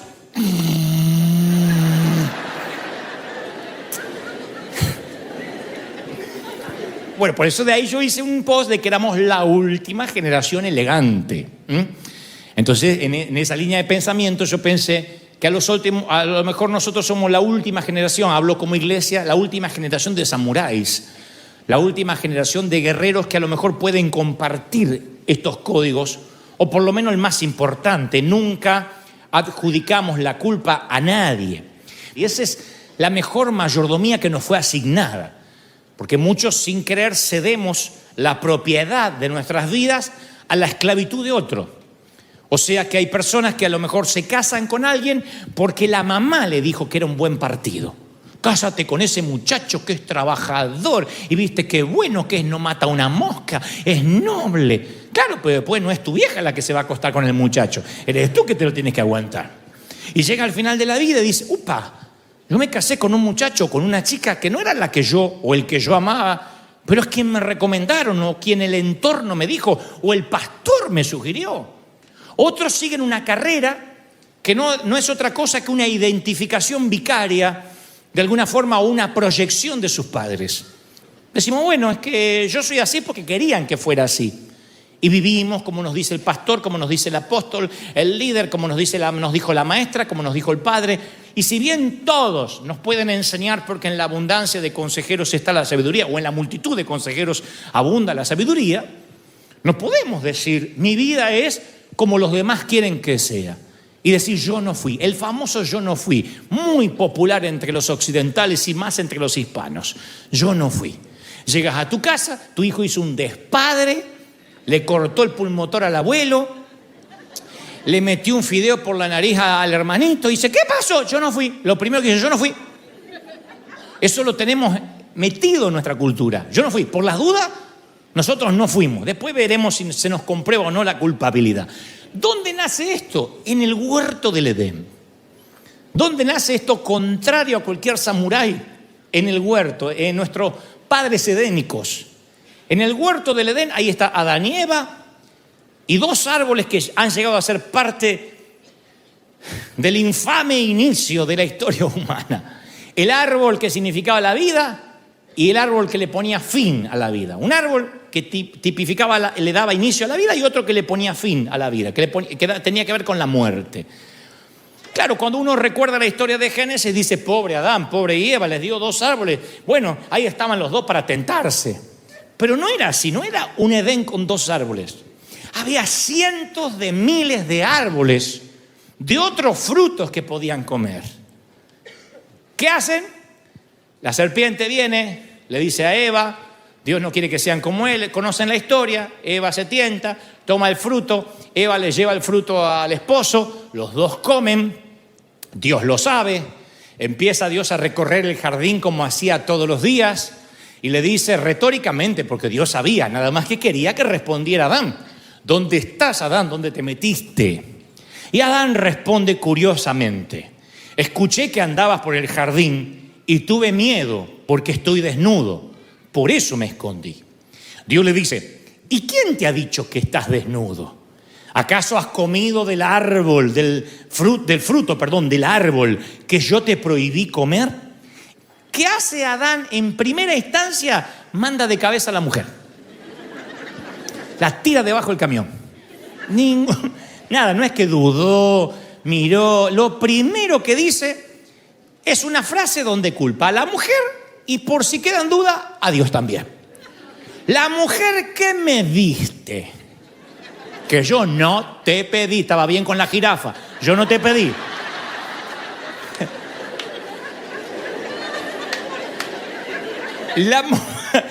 La mujer que me diste por compañera me dio el fruto. Lo primero que dice. A mí más me aterra más que en una sola frase culpa a todo excepto a sí mismo. Pero lo que más me aterra es que culpa a Dios. Dios es culpa tuya. Yo estaba bien solo, tú la trajiste y encima me dormiste para hacerla. Yo me desperté y ahí estaba. Está bien, me gustó, pero no te la pedí. Dios es culpa tuya. O sea, no estaba dispuesto a aceptar la responsabilidad.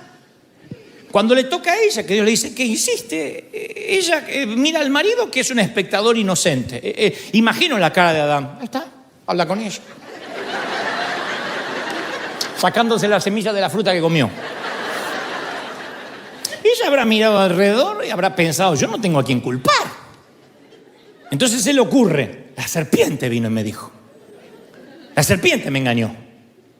Y yo creo que la serpiente dice, ah, sí, ¿y yo a quién? La serpiente quedó con toda la culpa, no tenía a quién culpar. Ahora, Dios había confiado todo en el hombre y la mujer. Cuando Dios les entrega el huerto, les da una responsabilidad, una mayordomía. Les dice, ustedes son los responsables de esto. Así que aquí en estas preguntas no hay lugar para el intercambio de culpa. No hay lugar para decir, no sé, yo fui víctima inocente. Acá tenían que hacerse responsables de sus actos. Y ni Adán ni Eva se apropiaron de sus decisiones. Los dos actuaron como meros víctimas de una fuerza amenazante más grande que ellos que no pudieron resistir. No sé, nos pasó. Ninguno de ellos reconoció. Nunca dijo Adán: Señor, tú me diste mayordomía sobre la creación y yo traicioné tu confianza. Si aquí hay un culpable, soy yo, el primer hombre creado. No es culpa de ella. En lugar de ponerse el hombre como escudo delante de la mujer, la puso en primera línea ella, diciendo: si acá hay que echar a alguien, es a esta. Así que ella, después de ver a su esposo acobardarse, tampoco se hace responsable del fruto y no la culpo. Si el que se supone es la cabeza, si el que se supone es el que primero que Dios creó es un pusilánime, cobarde, que no es responsable por su propia vida, porque Eva no lo obligó a comer. Otra cosa es que lo drogó y en medio de la marihuana le entregó el fruto. Pero acá lo convidó.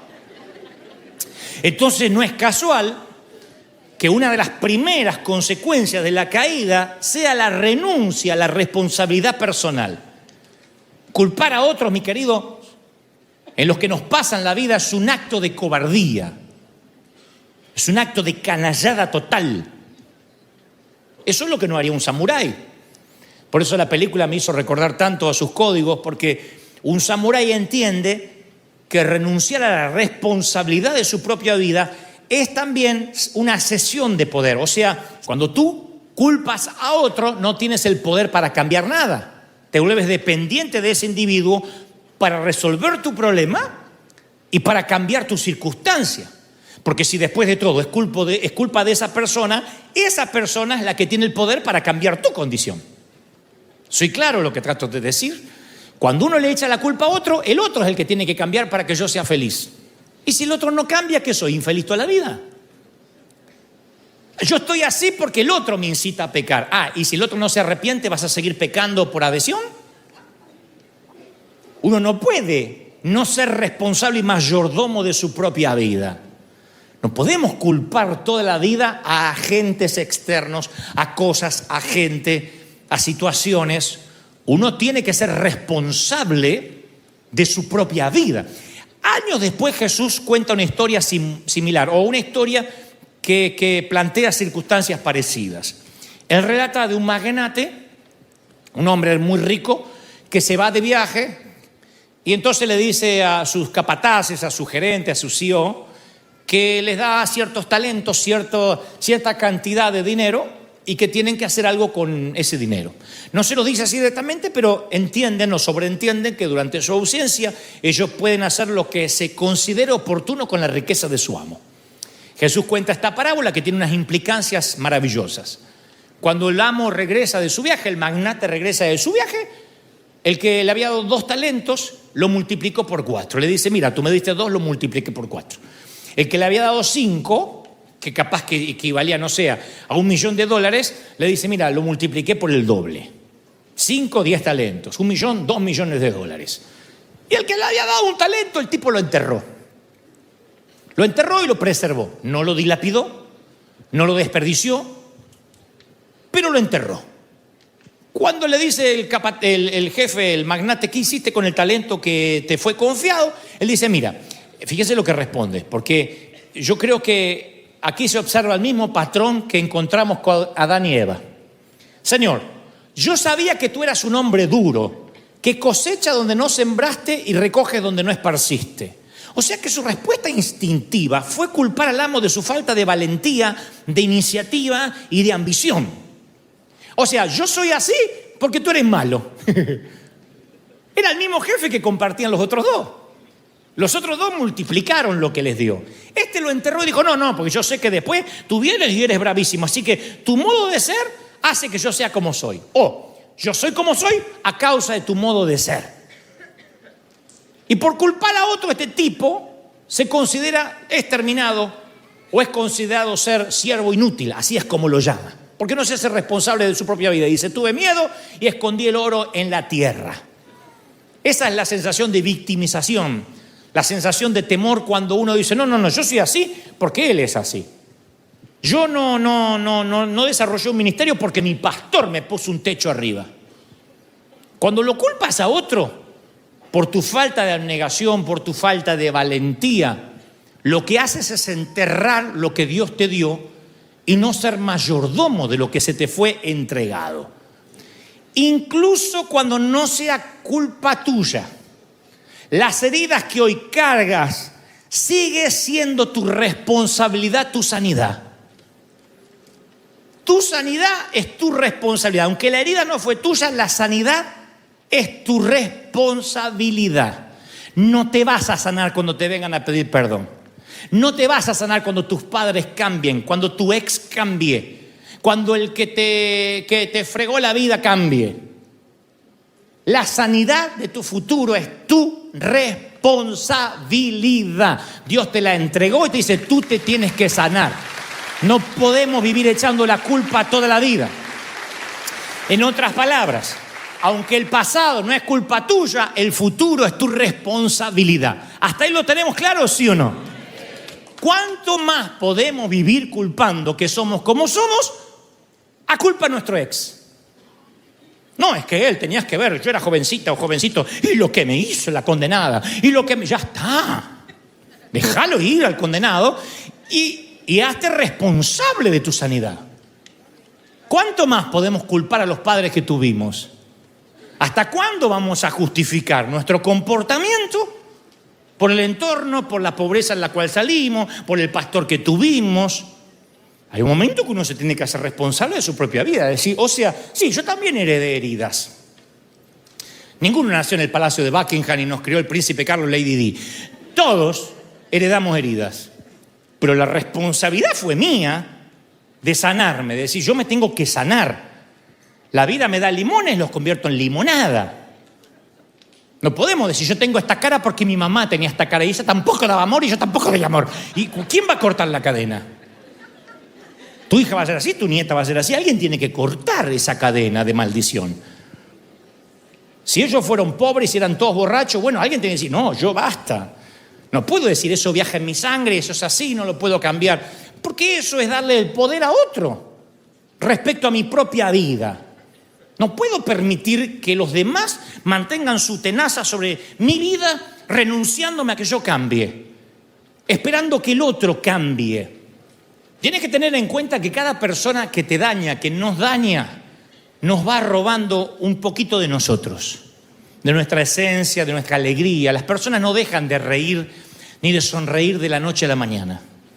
Las personas que se vuelven con los rasgos duros, que envejecen prematuramente, que se arrugan cuando no deberían arrugarse todavía, son personas que dejaron que el rencor y la amargura le fueran robando un pedacito de ellos.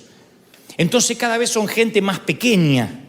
Y una de las mayores batallas que vas a tener que librar es recuperar los territorios del alma. Pararte en tu alma y decir, no, esto me lo quitó mi padre, esto mi madrastra, esto fue mi cuñado, esto fue el pastor aquel. Yo tengo que recuperar los territorios del alma. Yo no era la persona que soy ahora. No puedo culpar a todo el mundo por lo que yo soy. El sirviente que enterró el talento pensó que era suficiente diciéndole al amo, enterré tu oro en la tierra, aquí está lo que es suyo. Cometió la torpeza de creer que él era responsable por lo que le fue entregado. No, él era responsable por lo que podía haber hecho con lo que se le entregó. ¿Qué hiciste con lo que se te entregó? Porque pobres nacimos todos, o clase media tirando subsuelo.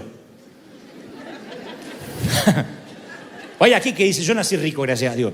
La mayoría estábamos allá en el sótano. O sea, pobres nacimos todos. Entonces no podemos decir, y yo soy así por la familia, y por la falta de educación, y porque no tengo papeles. ¿Hasta cuándo la falta de papeles va a determinar tu destino, tu futuro, tu felicidad? ¿Hasta cuándo la falta de apoyo va a determinar lo que tú quieres ser? Entonces uno tiene que tener la capacidad de decir, no, yo soy el administrador de mi vida. Basta de echarle la culpa a lo que me pasó, a lo que tuve que vivir. Ni siquiera estando casado le eches la culpa al que está al lado si no eres feliz. Yo no soy feliz porque mi marido no hace algo. ¿Por qué le da toda la culpa al pobre desgraciado? ¿Por qué? Sé feliz. No esperas que te den, da. Uno tiene que empezar a dar. No justificarse. Yo soy así porque así me criaron, porque no me dan. Yo reacciono así porque en casa no me contienen. Bueno, ¿qué haces? Es como aquel que busca la persona perfecta para él o para ella y él no se preocupa de ser perfecto para nadie. Siempre la culpa es de otro. Dios no me manda, Dios no me da, me engañan todos, juegan conmigo, basta, yo soy pobrecito, pobrecita y juegan con mi corazón. Hay un momento que te vas a hacer responsable. ¿Qué vas a decir? Yo tengo permito o no permito, yo doy permiso o no doy permiso, yo voy a vivir y asumir los riesgos de las decisiones que tomo. Esa es la capacidad de autocrítica. Hay gente que ante un fracaso evalúan lo que pasó e inmediatamente atribuyen lo que le sucedió a fuerzas extrañas de afuera, como Adán y Eva. No sé, yo no fui. La gerencia, el clima, el lugar, el pastor, la gente. Y hay otros que están en el otro extremo, en la otra punta del espectro, que son aquellos que inmediatamente dicen, sí, no sé qué hice mal, pero tenía que haberme dado cuenta cuando emprendí esta pareja, tenía que haberme dado cuenta cuando emprendí esta compañía. Sí, pero fíjate que este te traicionó. Sí, pero me traicionaron, pero yo tenía que haberme dado cuenta, fui demasiado blando, fui demasiado duro, etc. Eso es lo que hace que puedas cambiar. Cuando uno acepta la responsabilidad personal por el fracaso como un samurái, somos capaces de cambiarlo. Pero si no tenemos ninguna relación con el fracaso, no sé por qué me pasó. El diablo me tentó, no sé qué me pasó, perdí el control. ¿Por qué le partiste una olla en la cabeza a tu esposo? El diablo.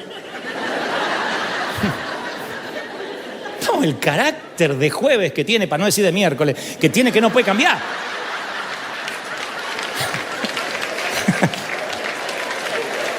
Que no. ¿Qué diablo? Entonces creo que uno tiene que entender que la responsabilidad de la vida de uno es propia, en todos los órdenes. Si no, no hay manera de enseñar. Uno se hace enseñable cuando tiene poder de autocrítica. Si no, no se puede enseñar. Hasta las grandes compañías invierten millones en reingeniería, en repensar la estructura de la compañía. Millones invierten. A ver cómo reinventamos la manera de hacer películas, la manera de hacer soda. Hasta la Coca-Cola se reinventa para ver cómo puede seguir llegando con su producto a las nuevas generaciones. Nosotros a veces nos volvemos intransigentes y decimos, no, culpa a los demás. Y creamos un escenario negativo para poder eyectarnos sin culpa de cualquier lugar. Me fui de mi familia porque la familia era tremenda y porque no estaba a mi altura. Me fui de aquella iglesia porque en aquella iglesia no hay amor. ¿Escucharon eso alguna vez? Y si eres Heidi, la que reparte amor, ¿por qué no te quedaste a repartir?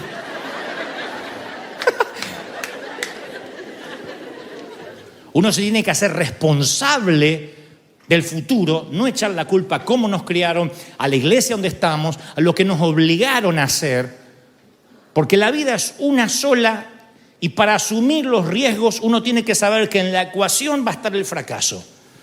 Por eso los samuráis decían, fracasar no es el problema si uno tiene en la batalla una muerte honorable. Entonces, si vas a emprender cosas para Dios, el fracaso va a ocurrir. Vamos a fracasar muchas veces como padres, vamos a fracasar como esposos, vamos a fracasar como miembros, voy a fracasar como pastor. En muchas cosas yo me voy a equivocar y ustedes también. Eso es parte de la vida. Lo que yo intento decir con este mensaje, o Dios nos intenta decir, es de ese fracaso, no lo culpes al otro, al entorno, al pastor, a tus padres, a tus hijos, a tu ex. Déjalos ir y diles, a ver, ¿en qué me equivoqué? Voy a reflexionar para no tropezar con la misma piedra la próxima vez, aun cuando las heridas hayan sido heredadas. Porque no hay peor cosa que estar ante un montón de gente que no reconoce su responsabilidad y te dice, no, yo no fui. Yo pienso que lo mejor que nos puede pasar en la vida es en algún momento encontrarnos con ese adulto responsable y dejar atrás el niño. Pablo dijo, cuando yo era niño pensaba como niño, actuaba como niño, juzgaba como niño, más cuando fui hombre dejé las cosas de niño. No, y se me fueron, las tuve que dejar.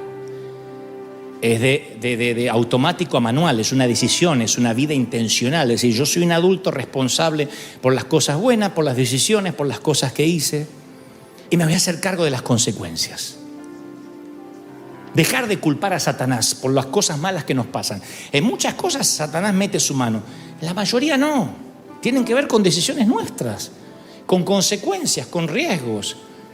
Y la vida se compone de riesgos, se compone de cosas pesadas para llevar según el viaje que quieres emprender. Y eso es parte de entender. Entender eso te pone saludable en la mente. Decir, bueno, esto es lo que yo esperaba. Pero no puedes pretender tener un granero y que no se ensucie. Criar animales y que no defequen. Tener hijos y que no lloren, que no se enfermen, no correr nunca a un hospital. Es increíble pensar que esa es la vida que Dios te va a prometer. La felicidad absoluta, nadar entre las mariposas, o volar entre las mariposas, nadar en un océano de paz. No, la vida es compleja. Pero esa complejidad solo se puede enfrentar cuando asumimos la responsabilidad. Cuando decimos esto hice mal, esto hice bien, en esto tengo que cambiar. Yo fui una persona que culpé por mucho tiempo a mi papá, a mi mamá, a mis hermanos, a los pastores que tuve, a la gente que me atacó. Y un día me cansé de vivir así, porque ninguno de esos cambiaban. Y algunos para colmo se morían antes que cambien. Entonces yo dije, tengo que hacerme cargo de mi vida. Y me hice cargo de mi vida. Y empecé a volar por encima del radar de los críticos, de mi familia, de donde nací. Dije, yo voy a ser responsable por las decisiones que tome, no voy a culpar a nadie. Y a partir de ahí mi vida pegó un giro de 180 grados. Por eso dije una vez en internet que éramos parte de los que teníamos más o menos mi edad, de la última generación de caballeros, de elegantes. Pero a mí me gustaría decir también que esta iglesia es la última generación de samuráis. Somos los últimos samuráis. Los que honorablemente no consideramos nunca la derrota como un fracaso. Y si vamos a morir, moriremos bajo bandera y no hemos de perder el honor. Nos iremos invictos a la eternidad. Pero por sobre todas las cosas asumiremos la responsabilidad.